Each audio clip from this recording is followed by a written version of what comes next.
What's the story, everyone? Welcome back to GA Fan TV. I hope the form is good. I hope the form is well. If you're from the west of Ireland, you're probably not doing too well. But nonetheless, what an extraordinary weekend of championship action we have just witnessed. The All-Ireland Championship this year is just absolutely mental. It's mind-boggling, baffling, outrageous, just insane. Like, it's definitely been the most open championship since 2010 and possibly one of the most open championships of all time. I mean, some of the results and some of the storylines, the scorelines, the scenarios that happened during the weekend were just absolutely mental. I mean, the fact that Mayo and Galway came into this weekend as both were two heavy All-Ireland favourites. Both needed just a draw. They didn't even need to win. They just needed a draw. In fact, Mayo could have even got bet by Cork by less than 3 points and they still would have at least finished second. But instead, what's ended up happening is they both have ended up... Mayo have finished third, Galway have finished second, and they now play each other next weekend. And one of them won't even make an All-Ireland quarter-final. Absolutely mental that has happened. And some of the other games as well, like Westmeath coming so close to beating Tyrone, Kildare turning it on and getting a huge win against Roscommon. Donegal have finally come to life. They've always been a team, Donegal. I've always said, Donegal were in Ulster final last year.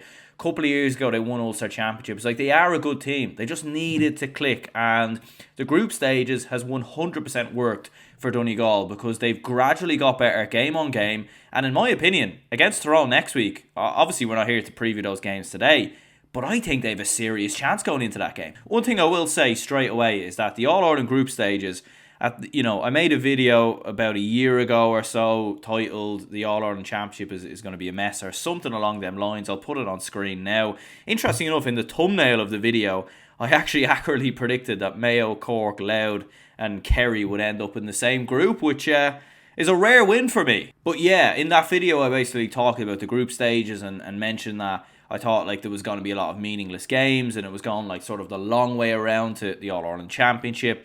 There'd be an influx of games for supporters to pay for to go, and it would devalue somewhat the provincial championships.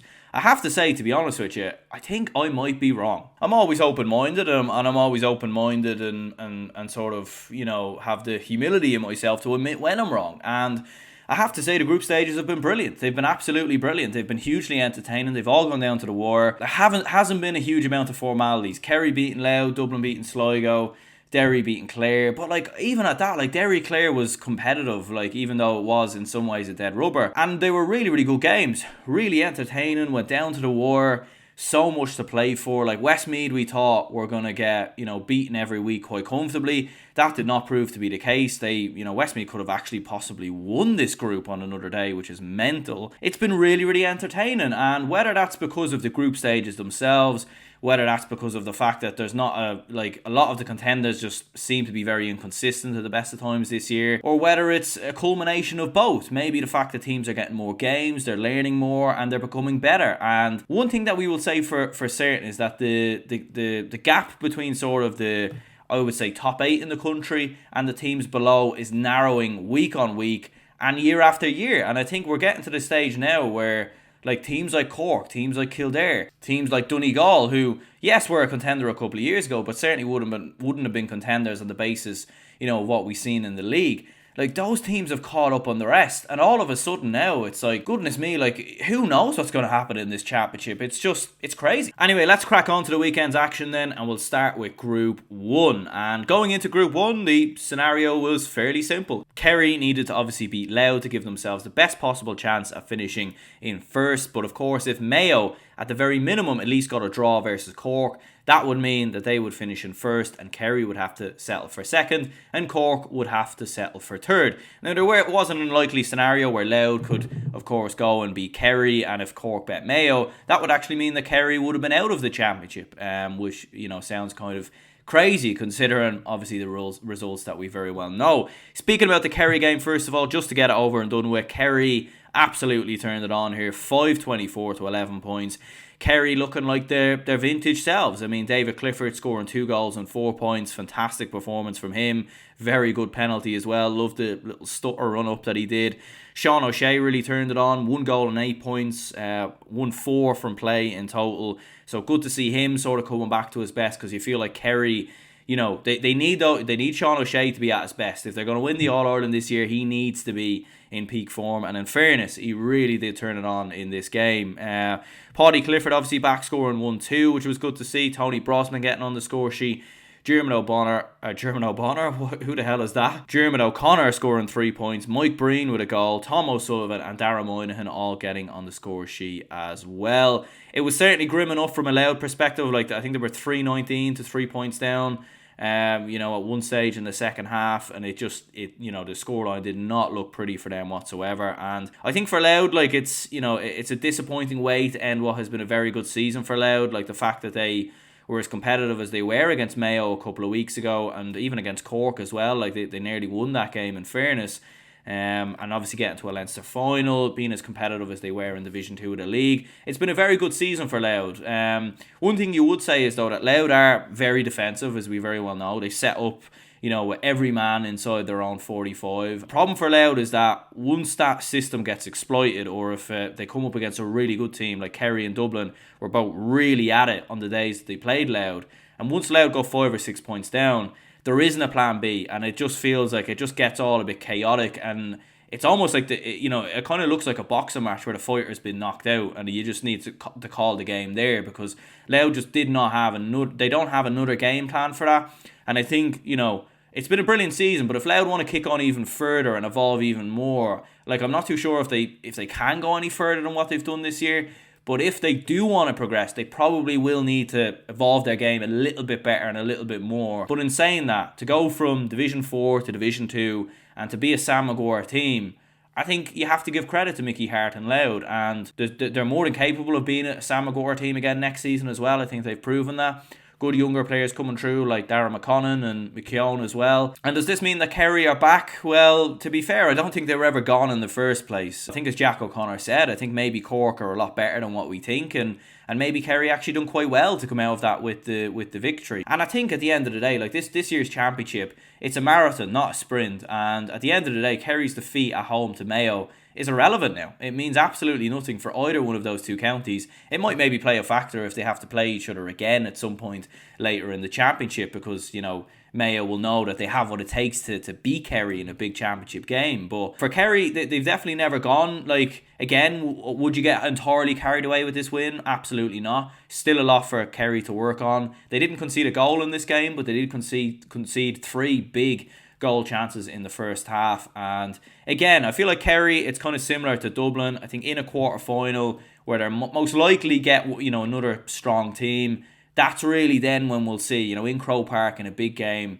whether these teams are fully serious contenders. Like, they are serious contenders, but I think a quarter final is really where we'll see these teams either come alive or possibly go within their shell and maybe go back to their inconsistent nature that we've seen at the best of times this year. And with that, it was Mayo against Cork, and wow, Mayo won 11, Cork 1-14. And what made this even more funnier was the fact that Kildare and Roscommon were obviously playing each other at more or less the same time. Kildare-Roscommon game finished in and around about a couple of minutes after Tommy Conroy's goal, and I was watching the game in the pub. There was a number of Mayo fans there, a couple of Roscommon fans in there as well. But the Mayo fans were celebrating when Roscommon got beat, and because they were 6 points up against Cork at that moment in time, and then it was like a complete nosedived, and Mayo fans went from complete jubilation and taking the absolute mick out of Roscommon to all of a sudden being in the exact same position as them. And look, from a Mayo perspective, like, it was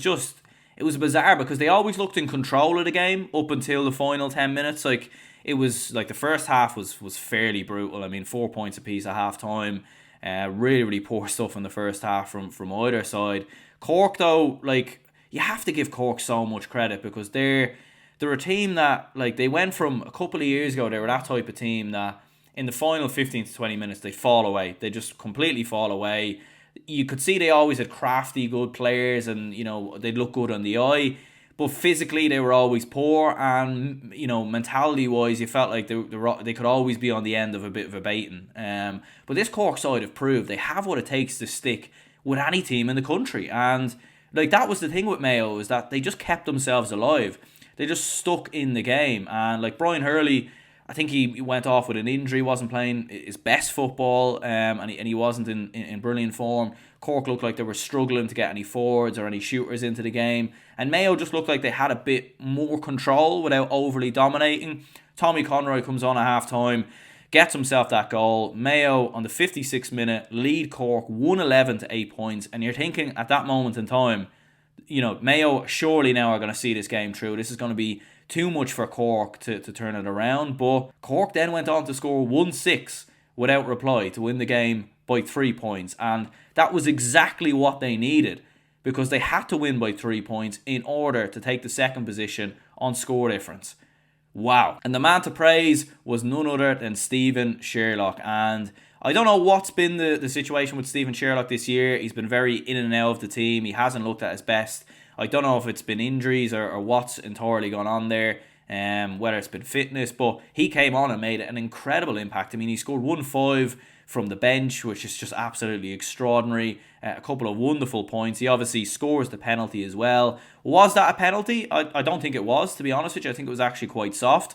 But I suppose if anyone deserves a decision to go their way after the last couple of weeks with the Cork minor footballers and also the seniors against Kerry, Cork probably deserve a decision or two to go their way, and in fairness, they did. This penalty decision definitely did go their way. Should Rory Maguire have been sent off for that smack in the back of the head of Jack Carney? I think he should have. I don't think it was, it's hard to know. You look at it and think, how was it not intentional? Because it was literally right in front of him, but I don't think, I don't think he did mean it as such. I think he just probably meant to try and get the ball, and it was just a bit of a, one of those moments that happens in your brain where you want your hand to do one thing and it does the complete opposite. So yeah, I think it should have been a red card, and again, it was another decision that probably went against Mayo, and Mayo can definitely feel quite aggrieved for some of the decisions. But I think at the same time, Mayo, even after that you conceded that goal, you were still 3 points in front, and in some ways you were almost 5 points in front because of the score difference advantage you had over Mayo at that moment in time. And at the end, Aidan O'Shea gets that free, and I know some people were saying he should have went for the free. Why was he going for the goal? I think he was going for the free. If you look at it, you look at his wind up, the way he kicks the ball, he kicks it with power. I think he's going for the point there, but he just completely miscues it and it drops short. It wasn't even like a looped ball in, and there was no one even going for it as well. So I think he was going for the point, and I think Mayo were aware that they needed just a point. I was seeing on Twitter, Fintan O'Toole was saying that Cork were very well aware that they needed to win by 3, and that was why they were obviously attacking more so towards the end of the game and weren't actually entirely defending. And for Mayo, the big problem and the big concern is when they come up against an overly defensive system, a blanket defence system with a team with sweepers, as they have with Cork, Louth, and obviously Roscommon earlier in the year as well. They struggle. They hugely struggle, and the problem for them is that they go away to Galway now next weekend, and Galway will set up exactly like that as well. And Galway are probably nearly one of the best teams in the country at playing that way. So it's a big concern for Mayo. The fact that they had it within their grasp to go through to an All-Ireland quarter-final.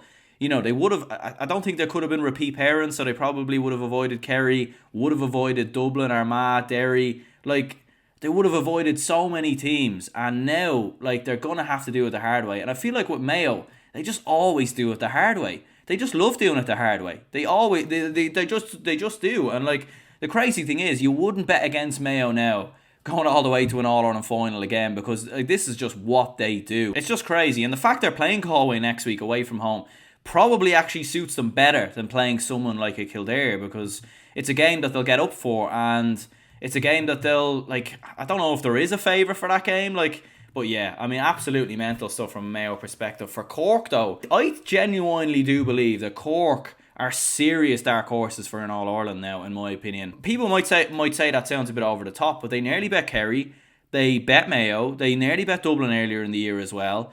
And when they play good teams, they really turn it on. The worry for Cork is that when they play teams, when they go into a match as favourites, they're sort of, it's almost like the sort of spectrum changes. And playing Roscommon next week, it would be weird. They might even go into that game now as favourites. Whether they can do it consistently enough is a worry, and I think teams will be a lot more aware of what Cork actually possess now. I don't think teams will be looking at them as an easy win. So yeah, extraordinary stuff for Cork, and getting to a quarter final, getting even beyond that, I don't think is inconceivable. Because let's say if Cork beat Roscommon and they end up playing Armagh or Derry, or even Kerry again, I don't think it's inconceivable that Cork don't beat them. And even Dublin, they nearly bet Dublin earlier in the year as well. So Cork, for me, they're going seriously under the radar, and they have to be treated seriously now, in my opinion. Moving on to Group 2, if you thought Group 1 was mental enough, well, Group 2 was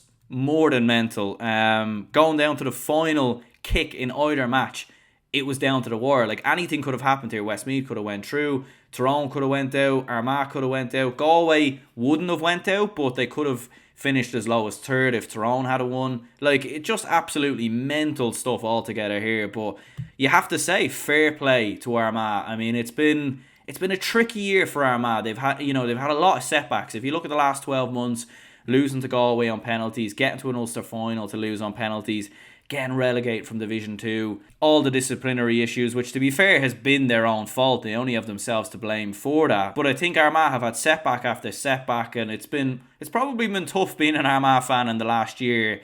But this was a big moment. The first ever championship win over Galway, with Tyrone not being able to get over the line against Westmeath. It means Armagh jumped the queue and go straight through to an All-Ireland quarter-final. And that's huge for Armagh, because they'll avoid Kerry, avoid Dublin, avoid Derry, and getting to a semi-final is a big chance now for Armagh. And it feels like not having Rian O'Neill almost helped them. It was more players had to take responsibility. The likes of Rory Grugan had to step up. Conor Turbitt was very good. Andrew Murnan once again with an extraordinary performance. Aidan Forker, he was brilliant, wasn't he? Man of the match, absolutely top class stuff from him. And the problem with Galway is that Galway, for the entirety of the year, they've only won matches in one way, and that's narrow wins. They just win narrowly every time. They scrape their way over the line. They don't do it playing vintagely brilliant and beautiful football. They just sort of find the way and scrape through matches. I feel like at some point that was going to catch up with them, and unfortunately for Galway, this was the game. And on another day, they could have won this. It wasn't like Galway were overly poor or terrible. It was nothing different to what we've seen from Galway all year long. There were a few problems. Shane Walsh, for me, hasn't looked right in a Galway shirt all year. Whether that's because he put so much into his time with Kilmacud Crokes, and there was a lot of pressure on him to deliver because of everything that went with that transfer. And to be fair, he did. He played a huge part in Kilmacud Crokes winning that All-Ireland title. Whether it's fatigue, you see him on Instagram spending a lot of time in Australia. Is he fully focused with Galway right now? That might sound a bit harsh, but missing that penalty, missing that chance at the end, their opportunities normally you'd see Shane Walsh gobble up, to be honest with you. And another big problem for Galway is that when they don't have Damien Comer available, they just don't pose the same sort of threat up front, in my opinion. I think Comer does so much. He does so much in that forward line. He sets things up around them. He's sort of a bit of a poacher for goals, and he's such a leader in that team. And not having him is just a huge loss for Galway. Obviously he was injured for this game. I'm not entirely sure what his injury status will be between now and the rest of the championship going into the game next week against Mayo. But I think for Galway in particular, they need to get him back, because Damien Comer is such a key ingredient for this Galway side. And I actually think if you look back at a lot of Galway's games when they haven't had Damien Comer available, they haven't, a lot of those games they probably haven't won, and I think getting him back will be so key for Galway. But for Armagh, fair play, they deliver. And I know a lot was said, obviously, about the celebrations at the end, and I've seen Marty Morrissey say he'd swear they won the All-Ireland. But look, I just think after, what has been a very difficult year for Armagh, they've had a lot going on in terms of, behind the scenes, and a lot of people have said things about them, including me. And, obviously getting relegated and losing, on penalties twice in the space of a year in big games. It was just relief. It was an outpour. It was just finally we did it. And, for Armagh now, the big question is, can they kick on even further? Because if they do lose in a quarter-final, you look at this game and think they're still sort of, they're back to square one. But if they can get to a semi-final, I said it before, and I made a video earlier in the year, and Armagh, like, they do have the potential to win the All-Ireland. I genuinely do believe so. I made that video about a year ago, and as I said, a lot of people have, wrote comments on there, which they might end up having to delete, to be honest with you. But I do think it's possible. They have the potential to do it. Like a lot of teams, it's the most open All-Ireland in years. I said that for a reason. So yeah, extraordinary stuff from Armagh. Big result for them. But I think for me now, it's important for them to kick on, because as good as this win is, it's only going to mean something if they go on and progress to at least an All-Ireland semi-final. And Westmeath versus Tyrone was absolutely crazy stuff altogether. 18 points apiece. A game that, went back and forth, and you didn't really know which way this game was going to go towards the end of normal time. And what's crazy, if you had said Tyrone are a Division 1 team and Westmeath are a Division 3 team, you just wouldn't have thought that. Like, this looked at two teams at, the complete same level, like two teams who belong where they are, and two teams who are Sam Maguire level. Westmeath did not look out of place whatsoever in this game, and to be honest with you, Westmeath have not looked out of place at all in this group. John Heslin scoring 8 points, Luke Loughlin with 4 points, Sam McCartan with 2, Ray Canellan, Ronan O'Toole, Senan Baker and Kieran Martin all on the score sheet as well.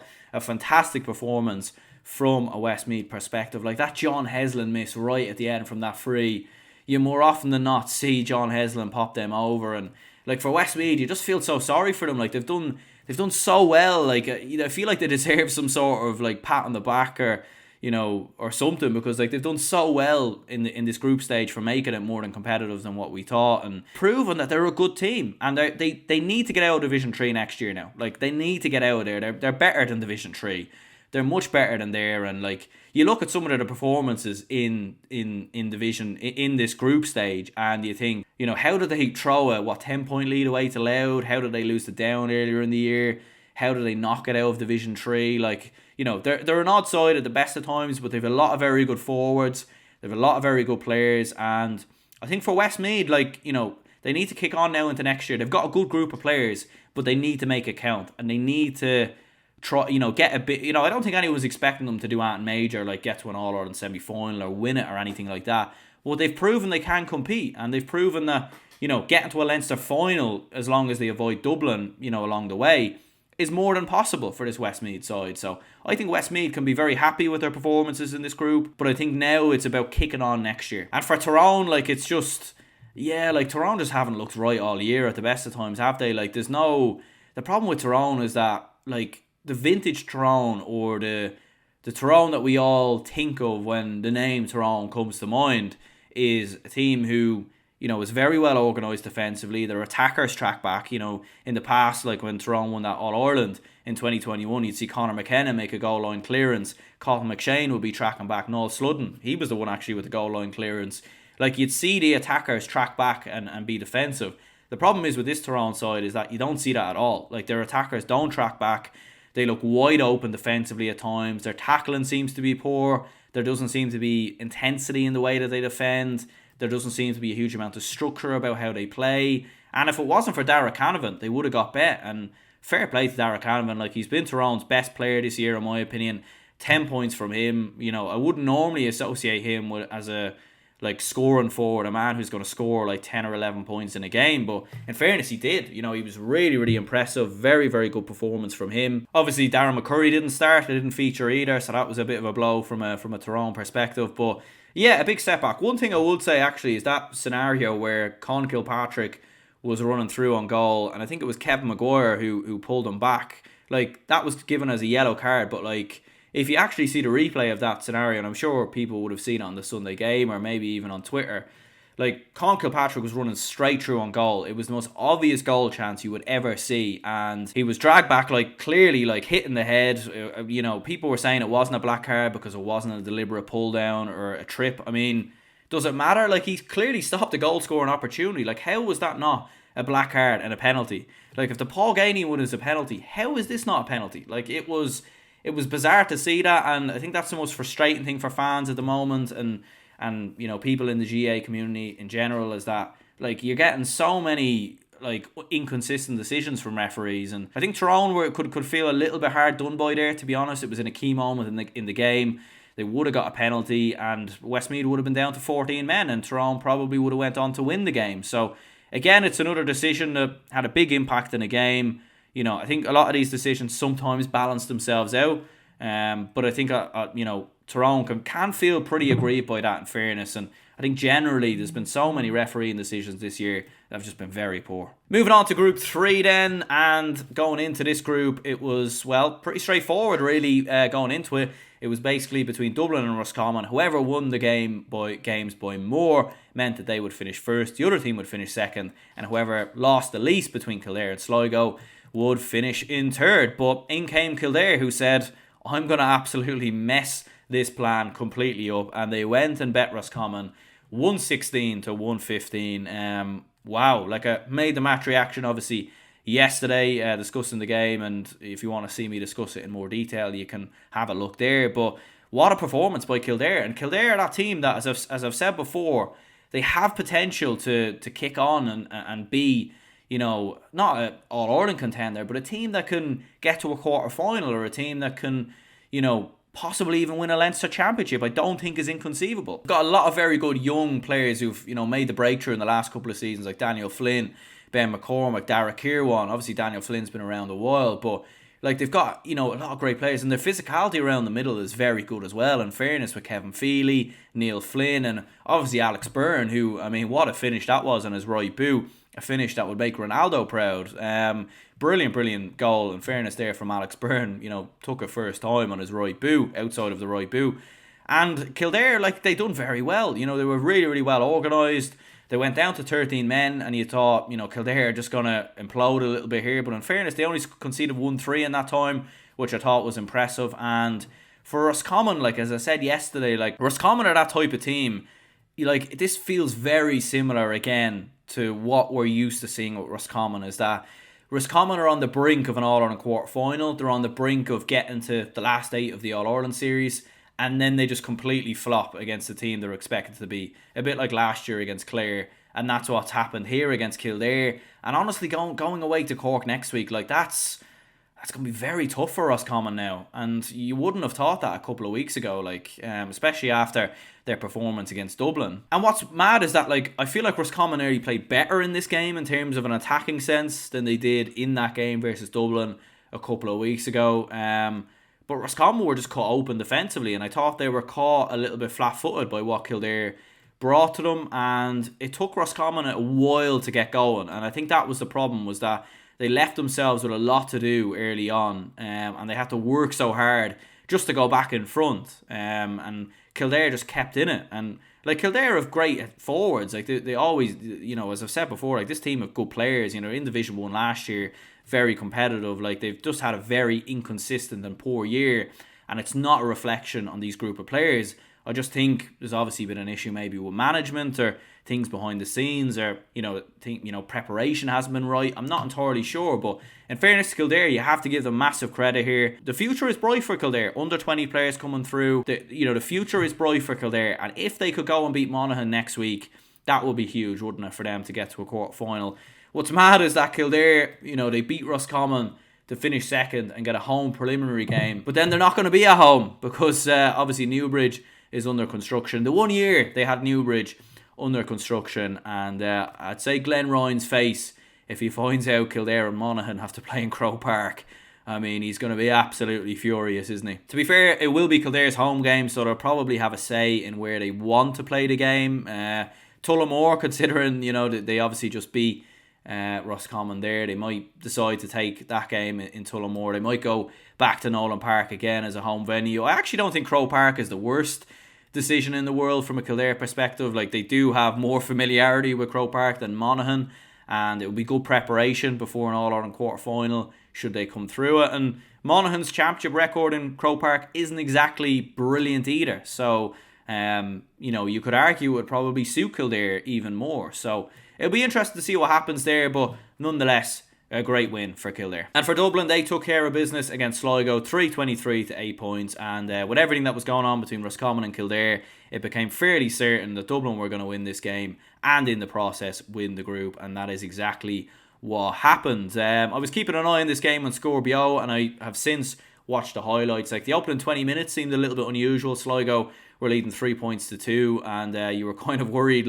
what's going on here with Dublin? Is this going to be another one of them weird performances? But then Con O'Callaghan scores a goal, and it's like, Dublin just remembered how to play football again. A bit unusual with Dublin at the best of times. I feel like in that opening 15 to 20 minute period, if you can punish us and put us on the back foot, you give us a lot to do. But in fairness, look, Dublin did very well. Con O'Callaghan won 5. Colin Baskell, carrying on his scoring from last week, 1-3 from him. Lee Gannon with 3 points. Owen Merchant getting himself a goal.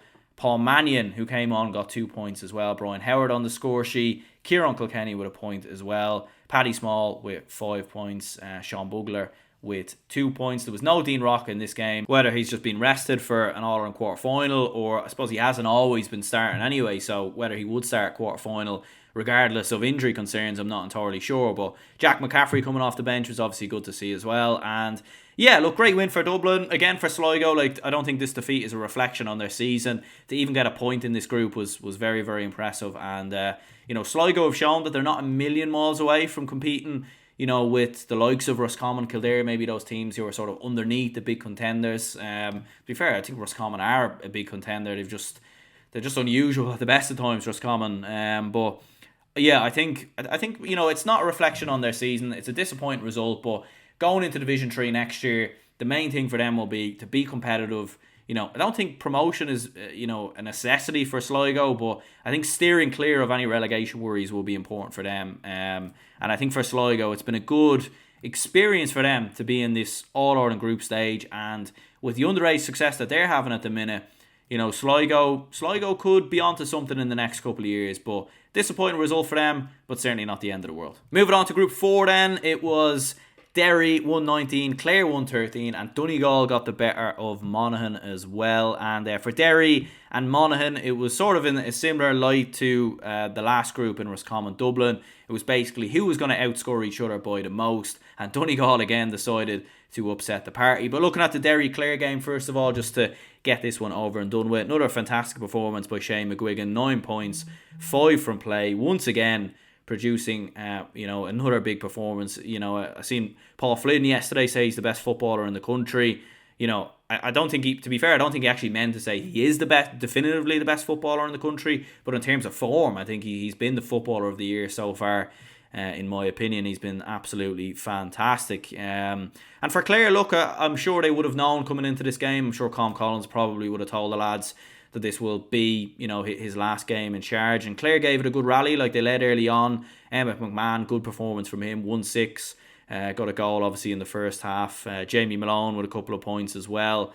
And it certainly wasn't easy for Derry. Even though Clare had nothing to play for, Derry were certainly still made work for the victory in comparison to what happened to when these two played each other in Croke Park last year. And Derry, in fairness to them, a bit like Dublin, they're going under, I suppose Dublin are a big contender, but no one really seems to want to take Derry seriously. And when you look at Derry's season, they won the Ulster Championship, they've come through their group without losing a game.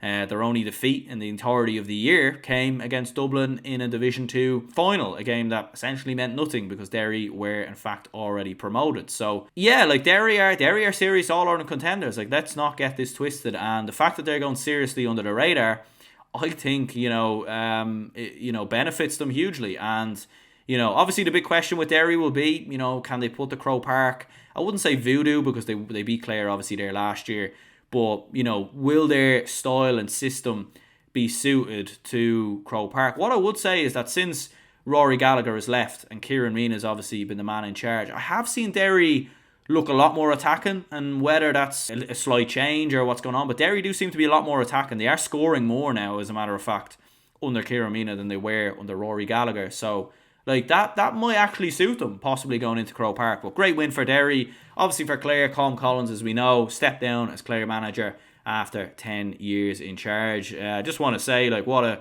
phenomenal job he has done at Clare. I mean, to take that team from Division 4 to Division 2, for people maybe who aren't entirely familiar with Clare football, for the vast majority of their history, they've really been a sort of Division 3, Division 4 team. They've never the period that they've had in Division 2 has probably been one of the most sustained, successful periods in the county's history. I know they won a Munster title in 92, but generally speaking, Clare have not, they're a hurling county. They're a hurling county They're not much of a football county. The amount he's got out of those players has been phenomenal.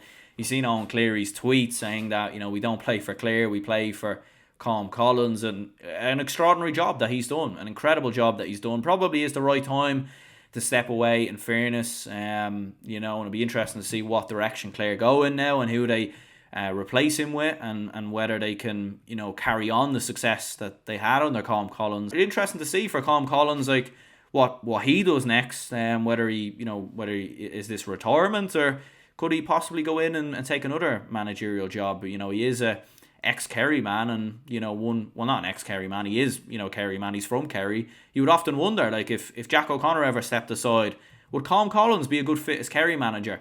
That'd be an interesting perspective, but certainly a topic of conversation maybe for another day. And then last but not least, from the All-Ireland Championship, Monaghan 17 points, Donegal 19 points. Donegal leapfrog Monaghan to take the second position, and wow, what a scenario, what a story for Donegal. And to think Donegal, like, on average, they scored about 12-13 points per game, and that was always the big worry coming in against a very high-scoring Monaghan team. But Donegal, like, they've just clicked into gear at the exact right time, and that's the thing about these group stages. Like, they give you time to work on mistakes, they give you time to, you get more game time, and the only way you're going to learn is by playing matches. And I think that's something that's hugely helped Donegal and helped Aidan O'Rourke. And, I think Aidan O'Rourke has more than put his foot down now to stay on as Donegal manager for next season. And, like, Donegal, like, what a turnaround. Oisin Gallen, phenomenal performance again, 5 points, 2 from play. Kieran Thompson, very good. Conor O'Donnell on the score sheet as well. Caelan McGonigal and Oran Doherty both getting on the score sheet. No scoring from Paddy McBurty either. So, like, extraordinary for Donegal. Absolutely brilliant for them. A setback for Monaghan. Like, I think Monaghan, this was a sticky game for them, because, like, Monaghan aren't used to always being the favourites in matches. Like, they're usually, I feel like Monaghan prefer to be wrote off and have everyone against them, and then they just go and upset the odds. Like, there's never much between Monaghan or Donegal. Like, Donegal have got the better of Monaghan as much as Monaghan have got the better of Donegal, in the last decade or so. For Monaghan, it was a tricky game for them, and look, scoring wise was very good. Like, score 17 points, it would win you a game more often than not. The worry for Monaghan is that they are conceding a lot. Like, they conceded 118 versus Clare. They only conceded 14 points versus Derry, but they did also concede a lot against Tyrone in that game not too long ago in the Ulster Championships. They are conceding a lot. They are a bit of a different team to some of the other Ulster sides. Like, there's no sweepers in there. It's very attacking style football. Great on the eye. They're a very entertaining team to watch. Shooting wise, they definitely have more than enough to beat teams. But yeah, it's a bit of a setback. Look, they'll go into a game versus Kildare next week. I think it's the best possible draw for Monaghan, to be honest with you, because it's not like they have to even go to Newbridge. Like, and I would give Monaghan every chance of winning that. But yeah, it is a setback. It is a setback. And so obviously with the preliminary quarterfinals, this is how things look then. So Kildare versus Monaghan, Cork versus Roscommon, Donegal versus Tyrone, and Galway versus Mayo. Obviously those games happening next weekend, so we certainly will preview those matches next weekend. But yeah, let me know your thoughts on that draw, and let me know your thoughts on what you think will happen there. But yeah, some very interesting games there, in fairness. Moving on to the Tailteann Cup quarterfinals then, certainly a lot of talking points here, and we'll start with Meath, who beat Wexford 223 to 12 points. And of course, on the previous show, if anyone was watching, I predicted Wexford to win this game. I think most people in the comments were predicting Wexford to win as well. And yeah, I mean, when you check the score and you seen Meath were 111 to a point up after about 15 minutes, you were thinking, yeah, this isn't going too well. And in fairness to Meath, like, this was an extraordinary performance. 2 goals and 23 points. Jordan Morris with 6 points. James McAtee with 6 points. Aaron Lynch, who, came into the side, at the start of the Tailteann Cup, has looked very good. A goal and 2 points. Matthew Costello with 4 points. Cathal Hickey with a goal. Daithí McGowan with 3 points.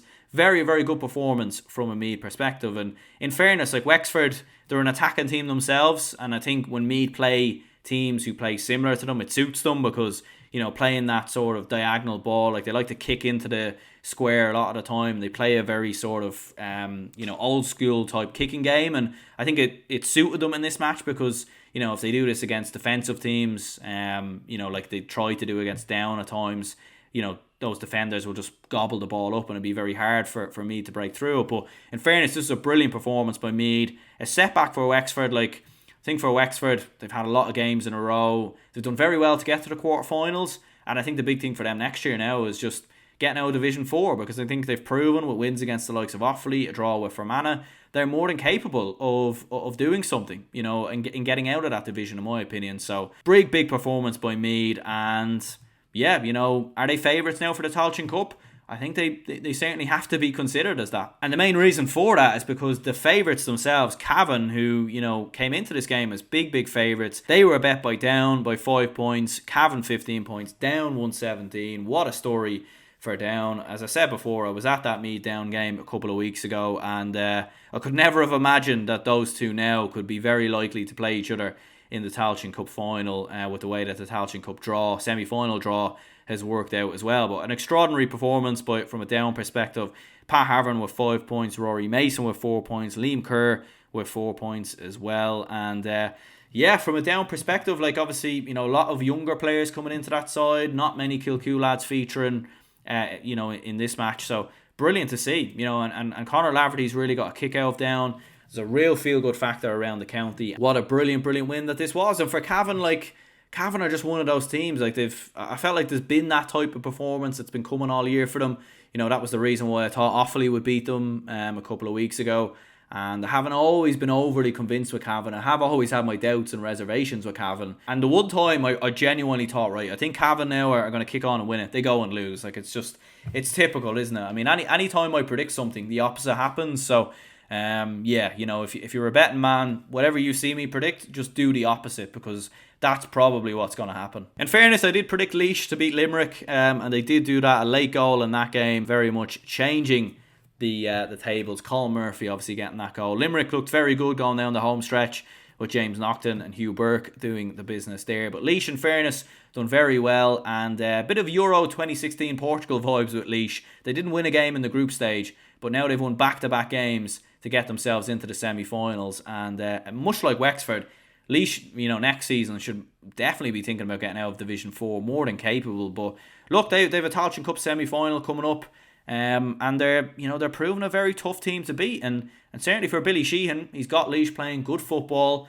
They attack well, they play good, a good brand of football, and going into Croke Park, I think that will suit them. So yeah, great result for Laois. And last but not least, Antrim done the business against Carlow as well. I feel like this was another game that went the way, another one of the few games that probably went the way that we expected, and it was a great result for Antrim. Dominic Mackin-Hill with 11 points. Great performance from him. Rory McCann with a goal. Big goal that was for Antrim as well.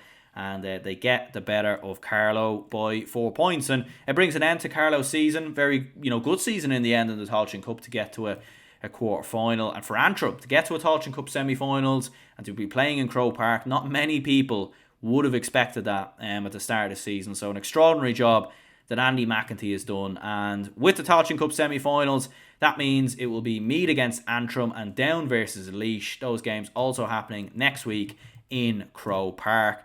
Extraordinary, Meath versus Antrim, what a story. Andy McEntee going up against his former county. We've obviously seen Andy McEntee spoke before about, being disrespected by the Meath County Board and some of the issues he had with Meath. So what a story that would be if he could beat his old county. That would be extraordinary, wouldn't it? It's going to be a very fascinating game seeing that. And Down versus Laois, look, what a story it's been for Laois to get to a semi-final, and for Down, they're going to have to live up to the favourites tag now and get themselves to a final. And look, if it was a Meath Down final, I think it probably would be fitting. It's two sides who've won All Irelands in the past. It's two teams who've got rich histories and ultimately want to get back to where they feel they belong, which is the All-Ireland Championship. So should be two very fascinating semi-finals, and very much looking forward to them. In terms of player of the week and the moment of the week, I think moment of the week, just probably when the final whistle blew between Tyrone and Westmeath, because you were just like, what an absolute crazy weekend of football that we've witnessed. Probably Cork beating Mayo, to be honest, because you just did not expect that to happen. But player of the week for me, I think it's probably between two players, and that's Stephen Sherlock and Dara Canavan. But like Stephen Sherlock, to come off the bench, score 1-5 and give that type of performance was absolutely brilliant, and he dragged his team over the line in the end. So I'm going to give it to him. Dara Canavan was excellent as well with 10 points in fairness. Oisin Gallen very good for For Donegal, Shane McGuigan, excellent as well. And of course, you could pick a handful of Dublin players. But definitely going to go with the man that is Stephen Sherlock. Brilliant performance from him. Just looking at the 2 games in the Hurling Championship, we'll touch on these briefly because I'd say most people watching this video have little to no interest in these games whatsoever. And to be fair, I wouldn't entirely blame you, because when you look at the scorelines of some of these games, they're kind of mental. Offaly 3-18, Tipperary 7-38. 1 point away there from finishing with 60 points. The highest tally in the history of the All-Ireland Championship. Wow, just absolutely mental stuff there altogether. And you would wonder, is there a point in having these Joe McDonagh Cup teams play the All-Ireland Championship teams? Like, there's just, especially a Leinster side playing the Munster team, like, there's too much of a gap there. In fairness, the Dublin-Carlow game was a lot closer. There was only 10 points in the difference here, and Carlow were leading at half-time, but Dublin eventually prevailed 225 to 21 points. Unfortunately for Dublin, we play Clare next weekend, next Saturday, I think. I'm actually not entirely sure where that game is being played, but that will be the end of the road, unfortunately, for Dublin. But yeah, we got over the line versus Carlow. We avoided the embarrassment, thankfully enough. But yeah, both of those 2 hurling games, fairly uneventful, not a lot of talking points, but that's how things ended up. But yeah, we'll go ahead and wrap this up here. Let me know your thoughts, your opinions in the comments down below. Let me know your opinions on this weekend's games. And yeah, crazy weekend of championship action, mental stuff. And if you enjoyed the action, hit the like button, hit the subscribe button. We'll see you all soon.